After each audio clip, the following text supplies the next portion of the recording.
Hello, everybody out there in UK Grand Book Land.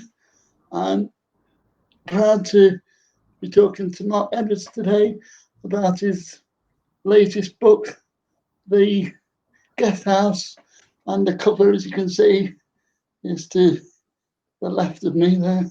Yeah. If you could tell us a bit about the plot, start us off. Okay. Well, so The House Guest is set in New York. It's about a couple who are invited to go and house sit by an American couple that they've met on a cruise. And so they're staying in this really lovely house in Brooklyn, in Williamsburg. And then one night when they've been there for a few weeks, there's a storm and a young woman turns up on the doorstep, dripping wet from the storm, and says that she's a friend of the couple who own the house. And they'd said, if you're ever in New York, then just come by, you can come and stay. And they let her in because she seems really nice and really friendly and charming. And as it's a psychological thriller, of course, she's not who she claims to be. And various scary and creepy things start to happen. And that's about as much as I can say about the plot without revealing spoilers, because I think that it goes off in quite an unexpected direction that most people wouldn't predict. So yeah, but that's the premise, that's the setup. What was it like writing a plot in America? Because all your others have been generally written in the UK, as far as I know. Yeah, well, this was the first one. Actually, one of the books that I wrote with Louise, called All Fall Down, was set mostly in America.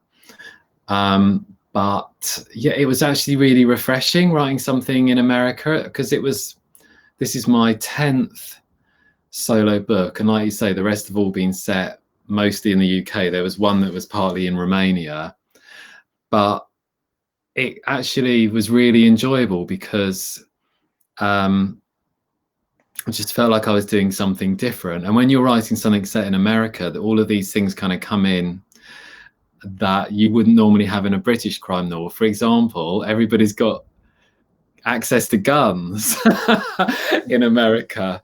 So, and I kind of take full advantage of that. There's quite a lot of shootouts and people pointing guns at each other in this book.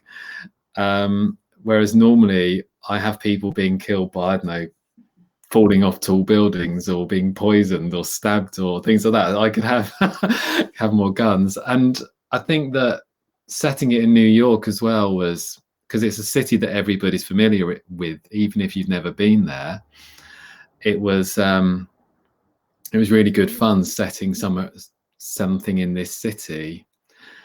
That and I went with my family the year before I wrote the book, so in the summer, and I actually stayed in the house where the book is set. So we rented an Airbnb in Brooklyn. And I thought, this is the perfect setting for this book. I already had the idea. I went to New York with the intention of researching the book. But then I managed to get lots of locations that I discovered while I was there, like the park and Williamsburg itself. And also it was incredibly hot and sticky and humid while we were there. And I wanted to get that hot kind of sultry atmosphere into the novel as well. So yeah, sorry, that's a very long answer. But yeah, it was good fun. And actually the book I'm writing now is also going to be set in America, but in Maine. On a campsite in the woods, so very different to New York. But I quite like, I'm going through a phase now of writing books where you've got a British couple or British person who's gone somewhere abroad, often America, and things happen to them while they're on their trip. Because I'd written so many domestic books like Here to Stay and The Magpies, where you kind of have people in their home and then things coming into their home and disturbing them. I'm kind of enjoying doing something a little bit different now. Yeah, is that why you made the switch then? Yeah, I mean, one of the challenges when you've written as many books as I have, I mean, this is, including the books with Louise, this is number 16 that's been published. And there were quite a lot before that never got published. One of the challenges is keeping it interesting for yourself. Because otherwise, if you're just doing the same thing over and over again, it just gets really boring, and that would show through in the book itself. So I'm always trying to think of new settings or new ways to make make it a psychological thriller, and it's it's a Mark Edwards book. It's recognizably mine, but to do something different. And I'm sure that after this, I'll come back. Like the idea I've got next, or the one after that, is a more domestic thing set in the UK again. So I'll probably kind of switch between the two as we go forward. How many books in advance do you plan for going on that? And if you've already got ideas already? Yeah, well, I've almost finished the one I'm writing now. Then I know what the next one's going to be about, and I know what the one after that is going to be about as well. And then after that, it's just a blank. It's just darkness. There's no. I haven't got any ideas after that. But I'm confident that when I'm writing the next one, I will think of. So I'm usually 1 or 2 ahead, and I have a long kind of gestation period where I've got them in the back of my mind. Yeah. I've never finished a book and then I thought, oh my God, what am I going to write next? Yeah. Luckily, that's never happened. So, touch wood, it won't ever happen. Does it take longer or shorter to write than you were when you were writing with Louise? It actually took about the same amount of time, which seems weird because, I mean, we're each writing half the amount of words that you would normally have to write, but the thing that takes the time is not really kind of being at your desk kind of bashing out the words. It's the plotting and the editing and kind of trying to make the story work, and it took just as long with 2 of us to do that as it did with 1. So they tend to take between 6 to 9 months to write. Yeah. Caroline's. Do you want me to answer Caroline's questions? If you've got one that you can think that's related to it, yeah, feel for it. Yeah, well, she just said, are all your books standalones? They're mostly standalones, yeah. There's the Magpies trilogy, and I did start a couple of series with Louise, the D.I. Lennon books and the Kate Maddox ones, which are about viruses, which should be quite topical at the moment. But yeah, they're pretty much all standalones. Given the viruses thing, have you ever thought about going back to the character, or would that not be? No, and pretty much for commercial reasons, in that the second book just didn't sell anywhere as many as the first book. So if you wrote a third one, it would be even more diminishing returns. So I think that's one of the risks with series, is that if you get declining sales, then the series kind of just dies. And I think that's one of the reasons that, well, that's the commercial. I mean, there's various artistic reasons, but commercially, the reason that I like writing standalones is that each one has the potential to do better than all of the others. So it's like a fresh start every time. Yeah. Have you ever written a standalone and thought, oh, I might be tempted to take this into a series, but then thought again? Well, what usually happens is that I will, because most of my books have a little bit of an open ending, there's always something, a little twist right at the end, or a question that's left unanswered, or a few things. I never wrap the books up neatly. So I will then get lots of people contacting me saying, you need to write a sequel, or we need to know what happens next. And I resist that, because I like the books to have that kind of open ending. I want people to imagine what's going to happen after the final page.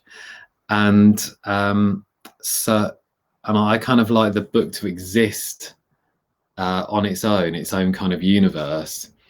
Having said that, I did give in, and so The Magpies, which is my first solo book, which was published in 2013, and that had a little bit of an open ending. And I mean, for years, people were saying to me, "Please, we want to see more of this character." And what I did was that the main baddie in that book has a cameo appearance in nearly all of my other books. So if you read them all in order, starting with The Magpies and then kind of going through, well, the next 5 or 6 anyway, there would always be a mention of Lucy Newton, who was the kind of the neighbor from hell in The Magpies. And it would be like in newspaper reports, or she'd be mentioned on TV, or one of the characters would mention her or something. She's like a famous criminal. And then I had the idea for an actual sequel featuring the main characters from The Magpies. And so I did it. I mean, it was 5 years after the first book. And then that did really well. So I then wrote a third one kind of quite quickly after that. And then that was the end. So I would never say never, because I've done it before. But in most cases, I like them to be standalones. In the other one that I've read and reviewed of yours, it was a bit of a horror twisty one. And I think you said to us on Twitter that I'd read the two most different to the rest of your series. So that was In Her Shadow. And yeah, you probably read the two least typical of my books, because In Her Shadow is more kind of, it's not actually supernatural, but it's got a lot more hints. The way I would describe In Her Shadow is The Sixth Sense meets like Big Little Lies or something like that, like something set around the school gates, because it's got like a child who you think might be able to communicate with dead people in it. And then The House Guest is more of an action thriller with a kind of, I think of it as more like a kind of Harlan Coben style book, The House Guest. So the others, the more typical Mark Edwards books are The Magpies, Follow You Home Because She Loves Me, and Here to Stay. They're the kind of very domestic noir, as they call it. But then every kind of other book, or every 3 books or whatever, I'll write something that's a little bit different to the norm. But I'll tell you something interesting. My 2 books, so In Her Shadow is one of the 2 books that I've written from a female point of view. The other one was The Devil's Work, which was about the office from hell. Yeah. And they're my least successful books in terms of sales. So all the others are from a male point of view. Yeah. And for some reason, the 2 that I've written from a woman's point of view, and it might just be coincidence, haven't done as well. And I wonder whether that's because because there aren't actually that many men writing domestic noir and psychological thrillers, and maybe people read my books because they want a change and they want to read something from a male point of view, and they don't like it when I write from a woman's point of view. Who knows? But that's that. Anyway, I'm not going to write from women's points of view in the future, not as main characters anyway. So you decided you prefer writing for the male then? Well, I mean, most of my readers are women, like 80%, maybe even more. But I think that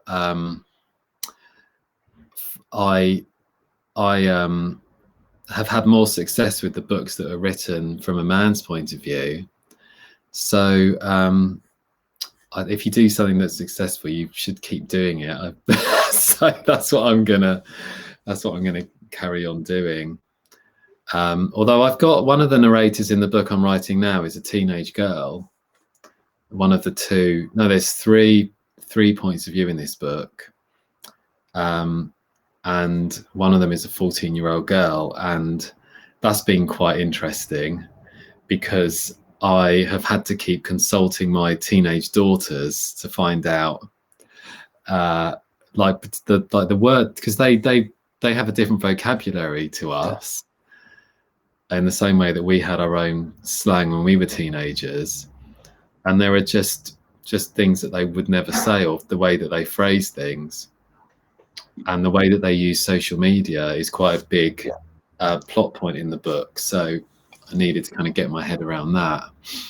Social media is a generally big thing with you, with the bunker and things. What made you come up with that idea? Oh, so people who don't know, I did a series of posts on my Facebook page with a book bunker, which is like this basically, where I invited another author on to have a chat. Like I had Ruth Ware on there, and C.L. Taylor, and John Mars, and Jennifer Hillier, and yeah, it was just, I did it right at the beginning of lockdown, when it seemed everybody was suddenly doing online stuff, Zoom festivals and Facebook launch parties. And I just thought it would be a fun way of chatting to some of the people that I wasn't going to see this year. Like normally I'll go to all these festivals and meet up with my writer friends and people in the crime community. And it was a way for me to be able to do that. But I mean, I've been doing social media stuff for years, Facebook parties. So I started in 2013 with the Magpies when that came out. I did a live party on my Facebook page. It was just text and photos then. It wasn't video. It was just me kind of doing loads and loads of posts and answering people's comments and things and trying to keep up with everything. And then I switched over to video a few years ago. But I really love doing it because I love communicating with readers and talking to people on Facebook and Twitter and Instagram and being able to do it on video and talk to camera is great. I get loads of people watch my Facebook parties as well, so it's really nice. I did notice that you're getting them from all over the world. What's the furthest person that's ever watched one of your Facebook things? Well, geographically, the furthest would be Australia. So sometimes you'll get people getting up at 4 o'clock in the morning to watch them because they're they're so keen. You get loads in America and in Europe. I occasionally get people from India and Japan, but yeah, to be honest, they're mostly UK and America and a few in Australia. So Germany and Italy and places like that. Have you ever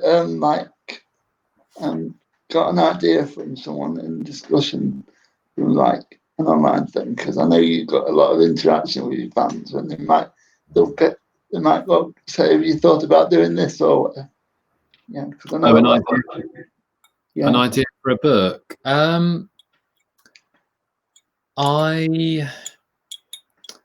Not really. I do get people saying I've got an idea for a book, or and I just say to them, why don't you write it? I mean, it's your idea. And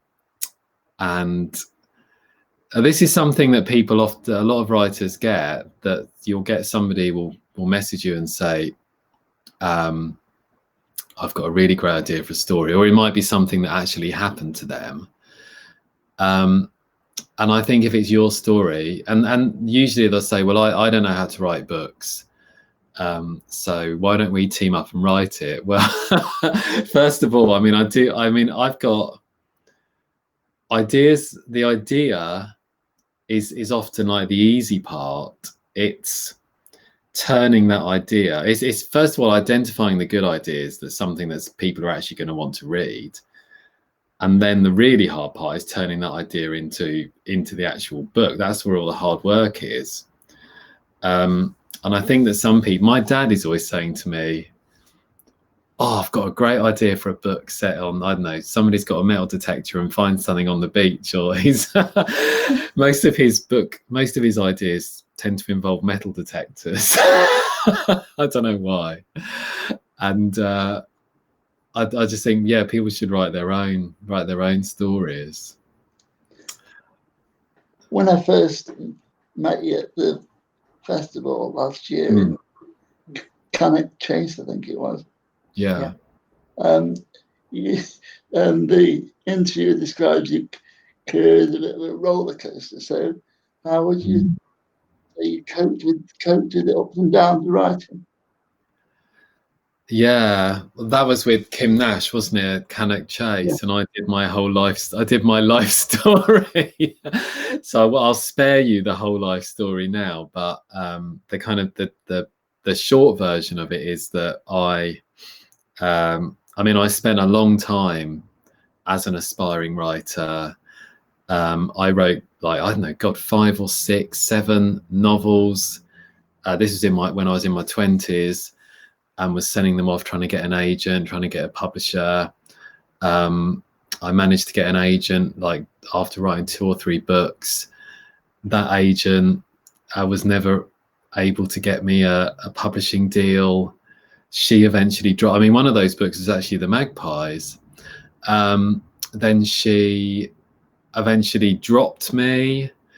I was on a TV show, a BBC documentary about aspiring writers. This was in, God, 1999, a long time ago now. And it kind of followed me in my attempts to get a publishing deal, which kind of was just quite tragic, really. It was just lots of shots of me looking a bit sad and getting phone calls saying, I'm sorry, we've had another rejection. And but the good thing that came from that TV show was that I met Louise Voss, and then we wrote a couple of books together. Again, we couldn't find anyone who wanted to publish them, although one of them, Killing Cupid, we sold the TV rights.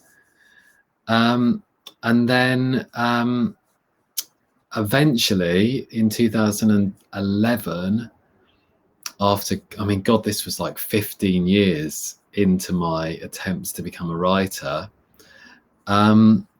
we self-published our 2 books, Killing Cupid and Catch Your Death, and they did really well. They got to number 1 and 2 on the Amazon chart, on the Kindle chart, which was amazing. So that was like the kind of first kind of peak of the roller coaster. And then we got an agent, and we signed a deal with HarperCollins, like a 4-book deal, like a really good deal. I quit my job because I thought I was going to be quite easy from now on, and I'm going to be able to make a living doing it.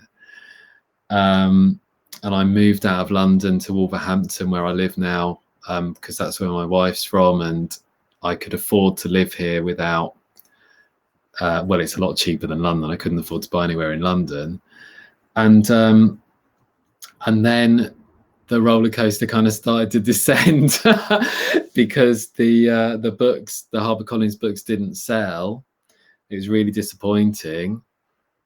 And I was in a really bad place where I had no money, I had no job, and there were kind of no jobs around where I lived here in the industry that I'd worked in before. I mean, I had a massive tax bill. I was completely broke, like thousands and thousands of pounds in debt, and a baby on the way. And it was pretty, I mean, I'm smiling when I talk about it now, but at the time it was incredibly stressful. And and I couldn't. I had sleepless nights, and I didn't know. I mean, luckily, a friend of mine was giving me freelance work, which was basically keeping my head sort of just above water, but with the inland revenue sort of breathing down, well, trying to push me under the water. And then I self-published the Magpies, and I thought, if I can sell 20,000 copies of this book, then I will earn just enough money from it to pay my tax bill, basically, and sort of get them off my back. Have you got any tips for people out there looking to self-publish, what they should do and not do? Yeah, well, I'll get to that in a sec, but I basically self-published Magpies, and it sold hundreds of thousands of copies, and that then led to the deal with Amazon. So that's where the roller coaster kind of went back up again, and it's been pretty stable ever since. It's been kind of on a sort of undulating slightly, but mainly on a straight line the last few years. So yeah, it's much more stable now. But in terms of self-publishing, I mean, it's very different now to when I did it. I mean, I first did it 9 years ago, and it was definitely easier to be successful back then. I think that the rules of the way that Amazon kind of the algorithms and things were less.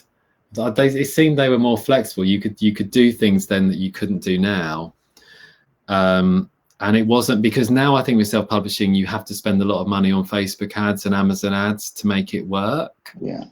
Unless you're incredibly lucky, but that's the way that most people seem to do it these days. Back then there wasn't any of this advertising, and we did it all through blogging and social media and just trying to get reviews.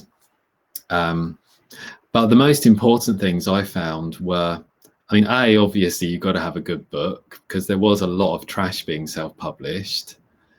I mean, by which I mean stuff that wasn't edited properly. It wasn't professional, and you've got to have a very professional looking cover that looks like the kind of book that an actual publisher would put out, and the description has got to be really, really good and really compelling as well. And so I think by acting or being as professional as we could, and just putting huge amounts of time and energy into it, that's almost through force of will, I feel like we kind of made it happen. But I would hate to start now, because first of all, publishers have worked out how to sell ebooks, which they hadn't back then. So there's much more competition. Amazon Publishing, who I'm with now, kind of dominate large parts of the charts, and I don't think they even existed back in 2011, or they were only just getting going. So it's hard. I mean, I really admire anyone who's starting out now and making a success of it. I mean, people like LJ Ross, are just incredible, the amount of books that she's selling and doing it all completely on her own. So, but you do see fewer and fewer people kind of breaking through like that these days, as far as I can see anyway. Yeah. So have you found the approach different now that you've got a team? Yeah, I like having a publisher. I like having a team behind me, because I mean, I used to work in marketing, and I don't want to spend my days now doing marketing. I didn't give up my job in marketing to do more marketing. I want to be able to write, and although obviously I do some stuff, like I do all of my social media, and I send out a newsletter, and every couple of months, and I've got a website and stuff. I'm able to spend my time actually working on the books and making them as good as possible, because I know that Amazon Publishing will promote them, and I have a fantastic editor who makes the books like much better than they would be if I was just doing it on my own. The cover designers are fantastic, and yeah, it's just nice to be working with a team of people. I liked the freedom of self-publishing, of being able to like tweak things and change the prices and kind of be completely your own boss. But being with a publisher and having deadlines is actually much better for me anyway. But I know some people prefer to be completely out there on their own. Yeah. Now that you've got deadlines, have you found that art into making sure you reach them? Because I know that T.R. Logan that was on the other week said he struggles a bit. Yeah, I've only missed one deadline, and that was with a book that I wrote a few years ago, The Devil's Work, and I just couldn't get the plot to work, and I think it was meant to take about, I don't know, 9 months for me to write, and it took 13 months. So I went way over the deadline. And luckily my publisher was very understanding. They'd rather wait and get the book right. So since then, I have always managed to hit those deadlines. And even with the situation as it's been over the last 6 months, having my children at home, which normally makes it very, very hard for me to work, because I find it hard to concentrate, or they're just constantly coming up and demanding things from me, or there's just so much more housework and stuff to do. I'm still on track just about with this book that I'm writing now, and I've actually booked myself into an Airbnb on my own at the end of this month, so I can go and do a like solid 5 days work on it without any distractions. And I will force myself. I won't just sit around watching Netflix. I will I will make myself work, because I've paid quite a lot of money for this Airbnb. So I'm gonna and my wife will want to know what I've done when I get home, so I haven't just gone off on a jolly to get away from the family. So I will make myself work. How many characters would you say make a really good domestic psychological book? Oh God, I've never been asked that before. Not too many. I think I usually put too many characters in and then I take them out. So for example, I keep talking about the book I'm writing at the moment, but it started off with a family of 4 going on a holiday together. And now I've got rid of 2 of them. I've erased them, so there's now only like a dad and his teenage daughter, instead of like the dad, the mum, and the 2 kids, because often if you have too many characters, it gets too confusing, or some of the characters aren't as strong as the others. What I think the rule is that you have to have enough characters for there to be enough red herrings and enough people who might be responsible for all the weird stuff that's going on, but not too many that it gets too confusing. It's hard to remember who's doing what. But yeah, I mean, I think that's one of my issues in my first drafts, is that I always have too many characters, and I try so. You have to kind of strip it back and have few. The fewer you can get away with, I think, the better. But it's, yeah, you've got to have the red herring characters in there, because part of what I do, and most psychological thrillers do, is that you've got to have you've got to have people thinking, oh, it could be this person, or it could be that person, or it, and you've got, I always try and have like a big twist, an unexpected twist at the end, where one of those characters turns out to be someone that you didn't expect. So yeah, the fewer the better, but just enough to be able to get the twists in. That's my rule. How many twists would you say? Because I know Callie Taylor has like a 4-stage twist, and has one at each end. Has one at the end of each part. Yeah. Well, I mean, I talk to Callie about this kind of stuff quite often, and other writers, because she plots her books out very strictly using like the 5-act structure, and I don't do that. I work by my books are usually in 3 parts, like part 1, part 2, part 3, but I don't really think of it as like different acts, and I don't think, oh, here's a midpoint, here's the turning point, and here's the, I don't kind of I don't plot my books out in advance, and so the twists and turns kind of happen organically as I go along.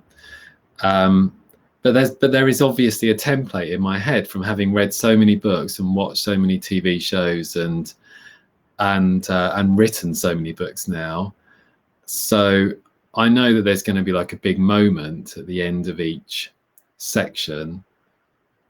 But they're not necessarily twists. They're just something that kind of sends the book off in either that accelerates it or sends it off in a new direction. There's got to be something big that happens, and then there's always a twist where you kind of reveal who done it or whatever near the end. And then I like to get a twist in like right at the very end, like in the epilogue or on the last page, so the reader kind of, so in The House Guest, which you've read, obviously, I can't say what it is without a spoiler, but there is something happens on the literally on the last page that makes you think, oh wow, what's gonna happen next? What's that gonna lead to?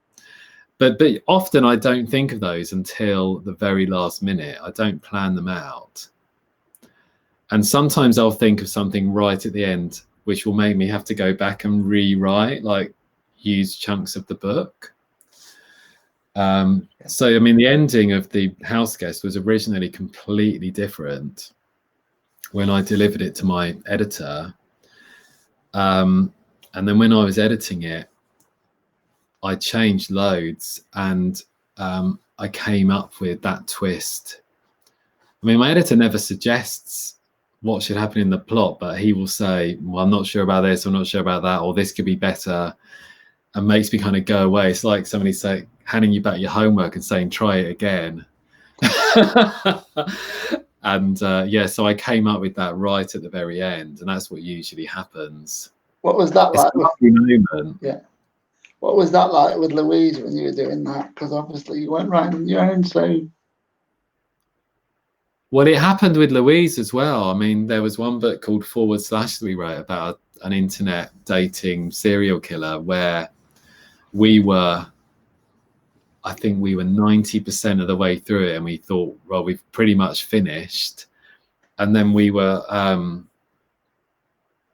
sitting in the lobby of our publishing house for a meeting and kind of talking about how we're going to end it. And I suddenly said, oh my God, what if this happens? What if this person has done this? And we're like, oh my God, that's such a great twist. We've got to do that. But it basically meant like going back and pretty much rewriting the whole book, because everything that had happened was kind of suddenly cast in a new light. So yeah, that happened with the Louise books as well. We were making those up as we went along. I mean, people kind of think to write something together, you must have to have it all plotted out, but it was completely chaotic. We were basically making up as we went along, and kind of filling in filling in the gaps as we went forward. And sometimes one of us would be sitting around waiting for the other person to finish something, or to kind of come up with what was going to happen next. So yeah, it was, I cannot plot in advance. I've tried it, and the only way that I can tell the story is by sitting down and actually doing it. And it's quite an inefficient way of doing it, but it's what works. It's what works for me. I must admit, I struggle as well, to be honest. Yeah. I know I think that there are different types. People have different kinds of brains. So some people can come up with the story, and the way they think that I'm crazy, the way that I do it, and because I'm always getting stuck, and I'm always having to go back and rewrite things, and I'm always getting myself in like a terrible tangle. But I think it kind of it always works out in the end. And I think that, and this is a bit of a cliche, people always say this, but if you can surprise yourself, then you're much more likely to be able to surprise the reader. If you can't see what's coming, then the reader definitely won't be able to. That's what I think anyway. And yeah, it's just the way that my brain works. I can't just plot something out cold. I've got to be there, right in the characters' brains, actually in their heads, right, like writing the scenes, writing the dialogue. And it's not like they tell me what's going to happen, but I have to kind of be there in the scene for me to figure out what's going to happen next. What's your favourite part of writing? Is it dialogue or description? Oh, dialogue, definitely more than description. I think that I tend to go with quite sparse description. I would never spend like 2 paragraphs describing I don't know, what a room looks like or something. Or I don't really even describe what people look like. I might say what their hair color is, or if they've got some kind of distinguishing feature like a tattoo or I don't know, a scar or something. But normally I wouldn't even describe what the people look like, because I want people to use their imagination. So for me, the best part of plotting is the best part of writing is I enjoy the plotting, and I really like writing the scenes where there's like a lot happening, lots of action, lots of kind of revelations, and those kind of oh my god moments. That's the best part. The worst part is, you know, like when you write dialogue and you have the people nodding and shaking their heads and sipping from their coffee cups, and or moving around the room or turning to look. That's agony. Trying to write the little bits that go between the dialogue to kind of break up the rhythm of it, and not just have people shrugging and raising their eyebrows and stuff. The amount of editing I have to do of all of that stuff when I go through, there's probably like 5,000 mentions of eyes in the first draft of my book. People looking at each other and raising their eyebrows and staring and all the action happens in my character's eyes, and I have to go through and kind of change it. It's a nightmare. What would you say your biggest writing inspiration is as an author? Well, I suppose it's reading other books, and I mean,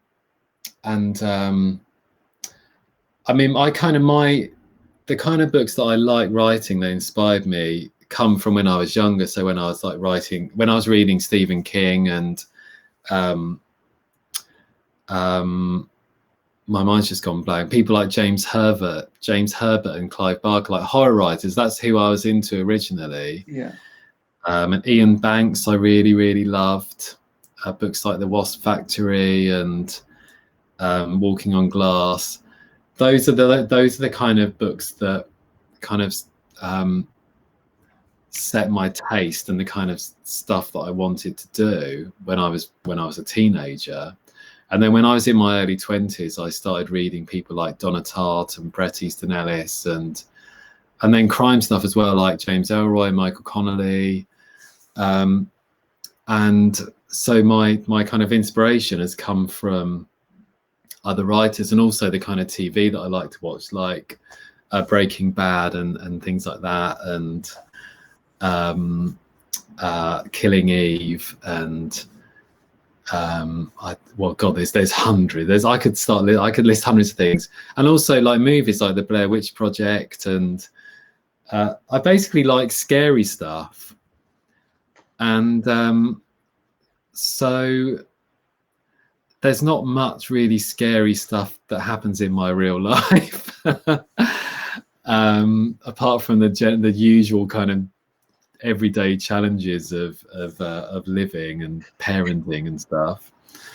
Yeah. So I suppose, but my early books, so The Magpies was based on a real experience that I had with horrible neighbours. Because She Loves Me was based on a experience that I had of having a psychopathically jealous girlfriend who made my life hell. So that book's about jealousy and the kind of destructive force that it can be. And then Follow You Home, which is still my most successful book, was inspired by an interrailing trip that I did when I was about 20. So my then girlfriend and I went interrailing around Europe, and we had this kind of great trip planned out. We were going to go all around Europe in a month and go everywhere. And on day 3, we got basically mugged on a train from Paris to Avignon. And apparently what they were doing at this time, like these, I don't know whether this is an urban myth or whether it really happened, but I never normally sleep on public transport. I can go on a 24-hour flight to Australia and not fall asleep. I just can't sleep on public transport. And we got on this train, we settled down. Next thing I knew, we were waking up. It was like 6 or 7 hours later.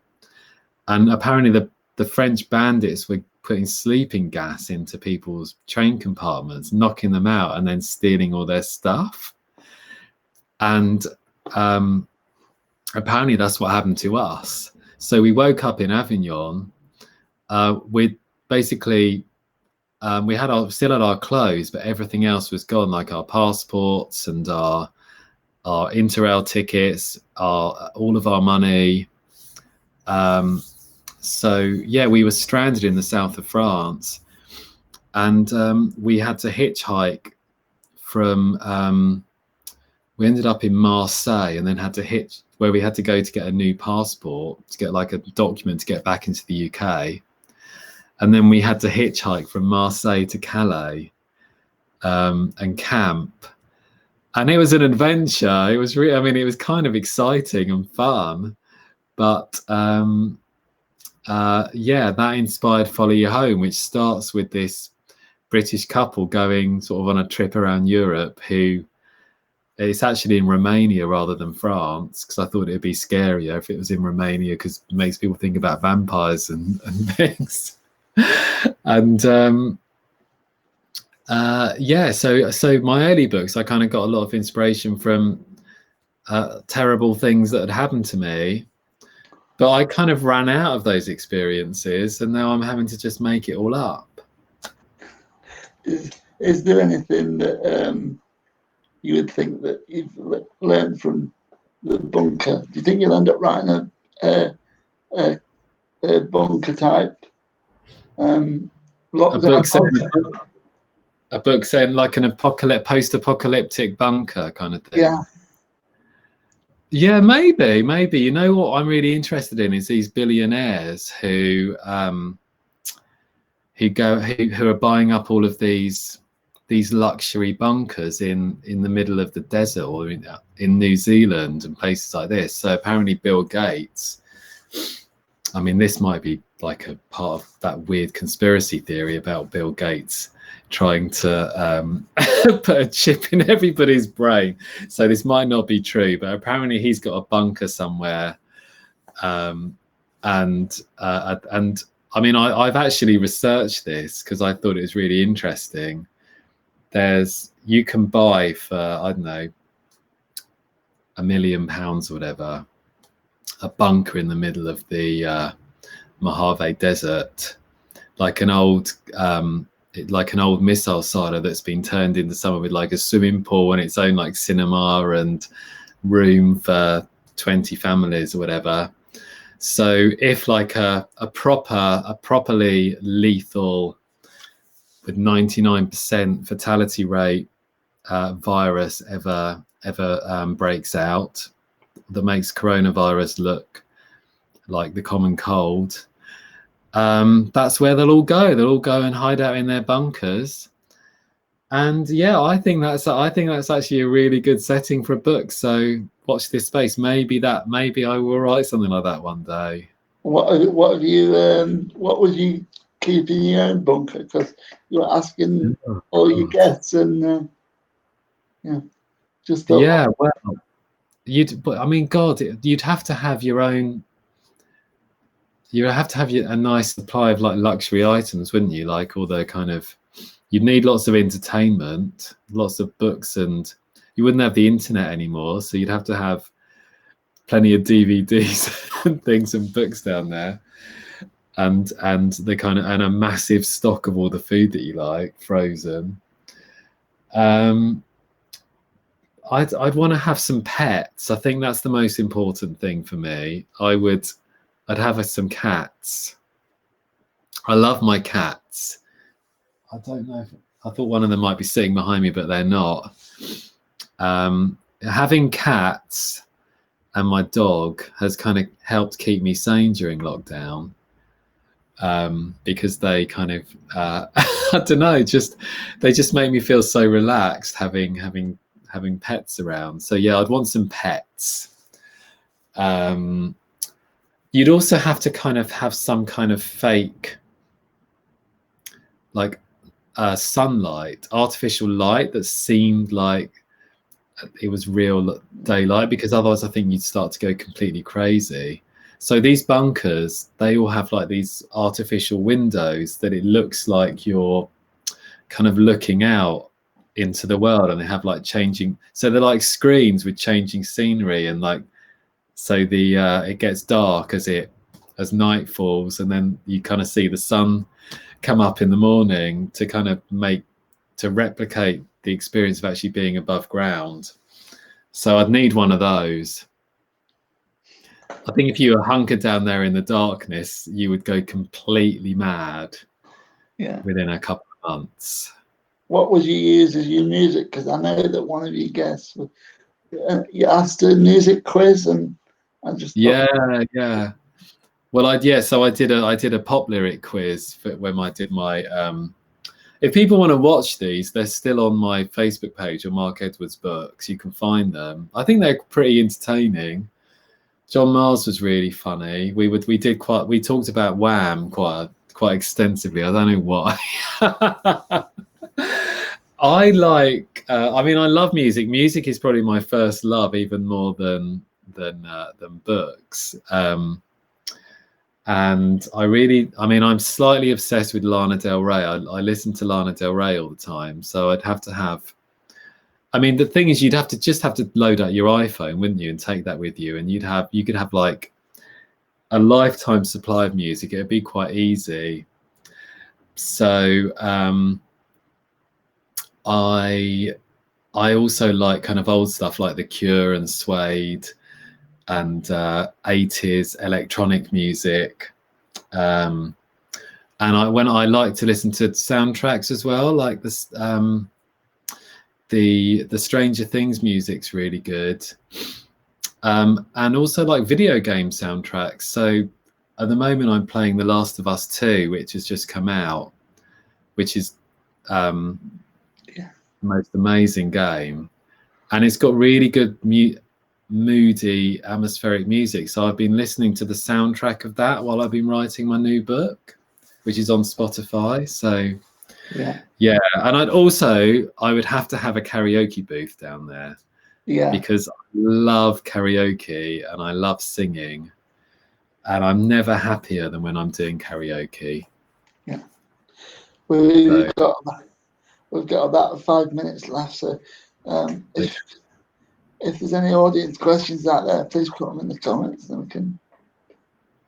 Well, Caroline's asked a couple. She said, "What's the best train journey you've ever been on?" Mine was Oslo to Bergen. The best train journey I did was the Coast Starlight, which is from Seattle to California. I did that last year, and it was just the most beautiful scenery. Like, you've got all the forests and you kind of cross over lots of rivers, and it's a really, I mean, Amtrak trains are a bit grotty compared to some of the really nice trains that we go over here, but yeah, that was really nice, really good fun. I can't see any other questions. I don't know whether I can see all the comments. Hang on, let me scroll and see if there's anything. No, there isn't anything else. Is it tricky to write from a woman's point of view? I was talking about that earlier. I don't find it so. You just have to avoid certain things. I would never write a sex scene from a woman's point of view, I can say that. But anything else, I feel quite comfortable writing from male or female points of view. So have you got any other questions, or? I don't think I can. You've asked me a lot. You've nearly tested me. I did try. Yeah, but it's who have you got on next? That is Will Dean will be next. That's on. Oh, cool. Okay, so you've gone from no hair. You've gone from me with no hair to the author with the best hair in the world. So you've got the contrast. Yeah. And he basically lives in a bunker in the middle of the forest. Not a bunker, it's a cabin or a house, but it sounds like being a prepper. Yeah, you need to ask him about that, because he kind of he has to get his water out of a well, I think, and has like electricity generators and things. I just couldn't imagine it. If I can't walk up to Sainsbury's whenever I need something, or even drive up Sainsbury's because I'm lazy, I don't think I could cope.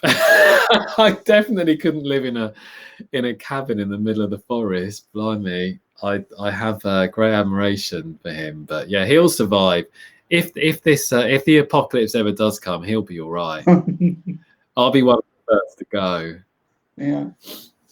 I can't live without my creature comforts, even though I have been practicing by playing all of these games like The Last of Us. Yeah, I do like that series. I must have been waiting for it to get cheaper. Yeah. Have you played the first one? I have, yeah. Yeah. It's amazing. But the second one's even better. Good. Has it got much online content, or is it all offline stuff? It's all offline, yeah. There's like a mega download that you have to do before you start playing. Yeah. And then it's a really, really long game. Yeah. And very violent and quite disturbing in places, but it's so good. So good. I'm going to really enjoy it once it gets a bit cheaper, because I don't see the point if it doesn't have much online stuff to pay the full price. I see what you mean, yeah. Start of it. Yeah. Yeah. Well, if you want, when I've completed it, I'll lend you my copy if you want. But you might have to wait a couple of months, because it's going to take you a long time to finish it. That's cool. Yeah, that'd be great. That really would. Thank you. Yeah. All right. Well, I'll remind me in a couple of months. Yeah. If you see me tweet, yeah, I've finally completed The Last of Us 2.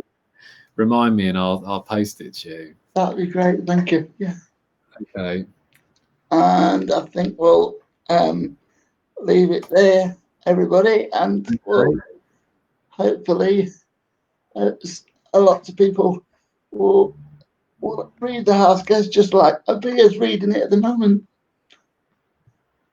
Yeah, good. It's done. It's doing really well, actually. I'm really happy with it. It's been in the top 20 on Amazon since it came out. So yeah, it's all good. It's all good. Yeah. So yes, well, thank you for reading it, and thank you for saying nice things about it and for inviting me on. No problem at all. Really enjoyed the book, and I can't wait for the next one because I'm sure I'll enjoy that too. Cool. Okay. All right. Well, hope to see you at a festival when this is all over. Definitely will. Probably Cannock again. If they do it again. Yeah, hopefully. Right. Shall I say goodbye to the to the people watching? Yeah. Okay. You'll have to remind me how to end the you're going to end it, aren't you? Right. Anyway, well, thank you everyone who's watched. If you want to see more of me, I'm on Mark Edwards Books on Facebook. You can find me on there, and I'm quite often doing video stuff. And you can see my cats on there as well.